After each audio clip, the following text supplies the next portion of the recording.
51. Nesse teu treinamento aí que tu fez pra chegar, tá na lista, tudo mais, pra poder se candidatar, tu teve que se envolver com a NASA, tu teve que se envolver com a Área 51, com algum bagulho assim, cara? Área 51, né? A Área 51 foi, na verdade, Tu foi na Área 51? Fui na Área 51 para provar para mim mesmo que eu tinha culhões naquela época, vamos dizer assim, né? Eu era mais jovem e a Área 51 era um desafio que eu acreditava como uma coisa impossível, né? Falar assim, cara, nossa... Tá bom, você foi na Área 51, mas não é assim, tipo... Eu não posso ir lá na Área 51. Teve uma galera fazendo lá dancinha lá um tempo atrás aí, fantasiado de ET na Área 51 e tudo mais, e tinha lá uns caras armados pra furar quem tentasse entrar. Como é que foi isso? Eu tava nos Estados Unidos quando um cara criou uma comunidade no Facebook, uma página, né, no Facebook, vamos invadir a Área 51. Isso viralizou, entrou 2 milhões de pessoas falando assim, vamos combinar o dia e a hora. Vamos fazer uma avalanche ali, entra todo mundo, né? Era mais ou menos assim. E o Trump chegou e falou assim, se vocês forem, vai tomar tiro. Falou bem assim, direto ao ponto, né? Porque é uma área militarizada, né? Não é só uma ex-base secreta, né? Porque a Área 51 já caiu em filme, já caiu em tudo, né? Tem no Indiana Jones, a Área 51. Mas era a última base secreta, né? A Área 51. E existem diversas lendas por trás da Área 51, que ali existe engenharia reversa de um disco tu já ouviu falar ali... naquele gringo lá? Como é que é o nome dele mesmo? Eu sempre esqueço, cara. O Robert Lazar? Lazar, Bob Lazar, isso aí. O apelido é Bob.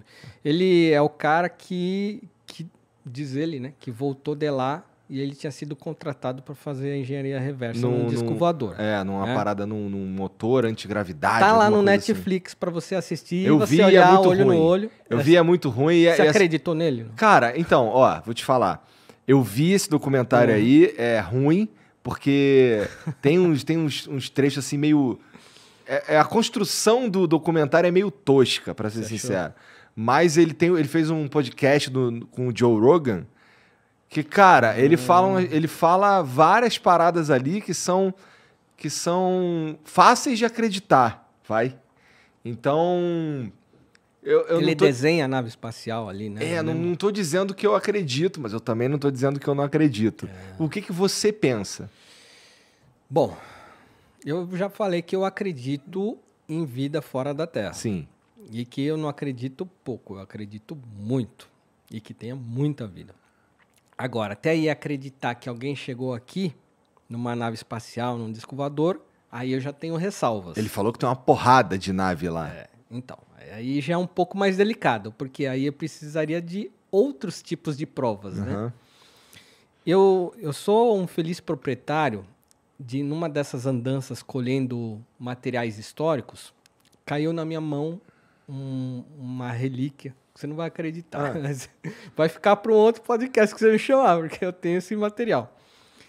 Eu estava na Hungria e ali eu encontrei um antiquário. Você lembra aquele filme dos Gremlins? Lembro. Você lembra o antiquário que tinha no início do filme, onde encontraram o Gizmo, né, que é o Gremlin lá? Então, eu entrei num lugar bem louco, que nem aquele ali. Aí tinha o velhinho e ele só falava húngaro. E o húngaro, você sabe que é uma língua que dizem que uma raça alienígena chegou, ensinou húngaro e foi embora. Eu não sei nem como soa húngaro. Porque ela não tem nenhuma irmã com nenhuma língua conhecida. Ela não... Ninguém descobriu ainda. Realmente é uma das línguas mais difíceis de se falar. E ela não se liga ao germânico, nem ao latim, nem ao cirílico, enfim, é uma coisa assim. O húngaro realmente é único, né? Imagina eu me comunicando com o húngaro. Né? Não tinha, é jogo de mímica ali, né? E eu queria falar, Brasil, coisa antiga, tem aí coisa muito antiga. Procurando coisa de Santos Dumont. Não, tava procurando qualquer coisa ali que remetesse em português, algum material. Tinha muito livro, assim, nas estantes e tal. Tá. Tinha uns livros lá que eu acho que era de Copérnico ali. E o que tu tava fazendo lá, cara? Cara, ali eu tava fazendo... Olha só que interessante. Quando eu tinha 10 anos de idade, eu li um livro, a minha professora pediu para eu ler um livro húngaro, chama Meninos da Rua Paulo. Então o autor é um autor famoso lá na Hungria, tá? É tipo um Machado de Assis lá na Hungria, chama Ferenc Molnár. E aí eu estava viajando pela Europa e aí surgiu essa possibilidade de passar na Hungria. Então eu falei assim, cara, eu lembro o nome das ruas lá que estavam lá no livro, eu vou lá para saber se existiu mesmo aquela história naquele lugar. E quando eu cheguei no lugar, realmente existia tudo que estava no livro. As ruas bonitinho, tudo certinho. Eu achei, eram uns meninos. Era um livro infantil, eu li quando eu tinha 10 anos de idade. Meninos que brincavam de guerra, né? De conquistar o forte do outro. Era aquela coisa, né? De guerra de bolinha de areia e tal. E eu descobri esse lugar lá. E aí eu falei, olha, aqui realmente aconteceu a rua Ferenc Molnár, existe até a praça Ferenc Molnár, tá aqui a área baldia e tudo mais, eu quero levar alguma lembrança daqui. E aí, quando eu vi o antiquário, eu falei, antiquário, eu adoro história, eu queria pegar algum registro como uma lembrança daquele lugar. E quando eu entrei nessa loja, foi interessante, porque você tenta se comunicar em inglês, eles não entendem. Brasil, já ouvi isso alguma vez na minha vida, né? Tá. E aí ele foi lá para trás lá da loja, me deixou ali naquele momento que eu falei, o que vai acontecer agora, né? Tipo, ele me largou aqui, é para eu esperar, não é para eu esperar, não sei, né? Ficou aquela situação esquisita. E aí ele trouxe uma pastinha, se vê que era uma coisa antiga. A pastinha já era um negócio que parecia do século XV, assim, né? Toda rebuscada, com chavinhas, assim, e tudo mais. E ele falou assim, Brasil, e pôs na minha mão. E aí, eu abri a pastinha, dentro tinha um folhetinho que era um jornal de Portugal impresso para o rei Dom João. Estava lá na capa, né? Era uma espécie, naquela época, o rei ele se informava por jornal o que estava acontecendo ao redor, né, dos outros países. E aquilo estava escrito em português, mas não em bom português, porque o português de 1760 ali é um português que as letras ali se misturam. O F, na verdade, tem som de S. Então, para você ler é um pouco chato. Entendi. Você lê bem devagar aquele documento. Mas eu falei, cara, quero levar isso aqui, né? E o cara cobrou super barato. Sei lá, foi coisa assim de 20 euros o negócio. Eu falei assim, caramba, cara, que pichincha. E o cara nem sabe o que tem nesse documento. Eu sei, porque eu leio português. E eu não li na hora do que se tratava, mas eu vi que era uma coisa muito valiosa. Olha como você dá umas, né, caçadas ali, né? Então você encontra umas coisas nessa vida. Na volta do avião, que aí eu tive tempo, falei, vou dar uma lida agora naquele documento aqui, né? E eu comecei a ler, assim, meu olho arregalou. Assim, aí tinha um texto e ele falava de aparições. Olha só o que era o documento. Ele falava assim, nesta data de 26 de maio de 1700, na Irlanda do Norte, se encontrou várias pessoas estavam a avistar o zênite, não sei, é uma linguagem toda esquisita, né?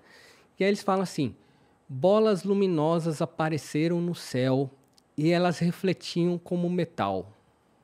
Aí eu li aquilo ali e falei, como assim, bola que reflete como metal?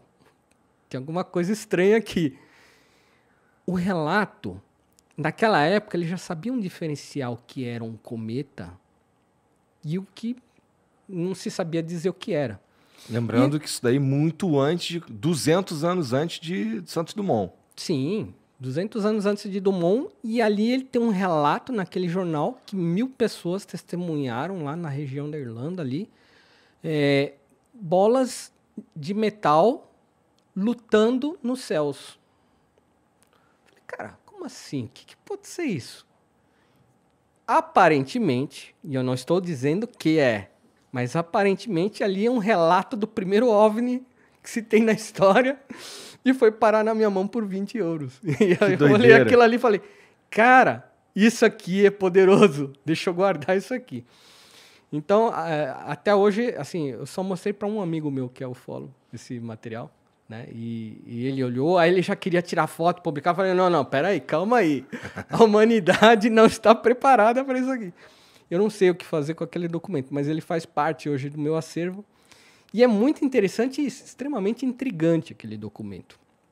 Então, era um jornalzinho que era enviado para o rei, para a corte, para eles se inteirarem de tudo o que estava acontecendo na Europa. E um dos assuntos era uma coisa extremamente indecifrável, uma luta nos céus de objetos voadores.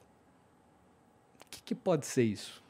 Me diga pode você. Ser isso? Sei lá, tu que foi na área 51, porra. Então, como é que foi essa visita aí? É por isso que eu quis ir. Eu falo assim, acontecem muitas coisas incríveis, né, nessa vida, né?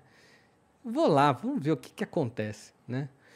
E, obviamente, não foi uma viagem assim... eu sei que existe um perigo para ir na área 51, de fato. É uma região militarizada. Ele não aparece em qualquer mapa assim, ó, faça esse caminho e chegue na área 51. Então, eu encontrei em Roswell um cara. Esse cara, ele tinha escrito um livro sobre que ele tinha conseguido chegar na área 51. E ele dava as coordenadas para chegar na área 51. Então, nessa época, foi em 2014, eu falei de Roswell, eu peguei um carro e fui até Nevada. Atravessei os Estados Unidos porque eu falei assim, eu vou aproveitar isso aqui, porque até então eu nunca tinha visto nenhum material, nenhuma literatura sobre como chegar à área 51. E eu fiquei extremamente intrigado com aquilo. Eu falei, pô, o cara falou que teve lá. Se ele chegou, dá para chegar, né? E aí foi uma viagem assim que você pega a highway lá, né? E é deserto, é aquela reta que você vê o começo e você não vê o fim, né? E deserto de um lado, deserto do outro. E quanto tempo durou essa viagem aí? Cara, de Roswell para lá foram uns 3 dias aí, porque fui parando em vários lugares. Mas aí eu parei em Las Vegas, que é o lugar mais próximo dessa região onde está o condado de Rachel, que é a cidade mais próxima da área 51. Que é interessante, né? Porque assim, a área mais próxima da área 51 é um lugar onde vai turista pra caralho. Né? É verdade. Não, então. E aí eles não recomendam que você vá de jeito nenhum à área 51. Qualquer pessoa que você perguntar, olha, tem algum mapa para levar à área 51?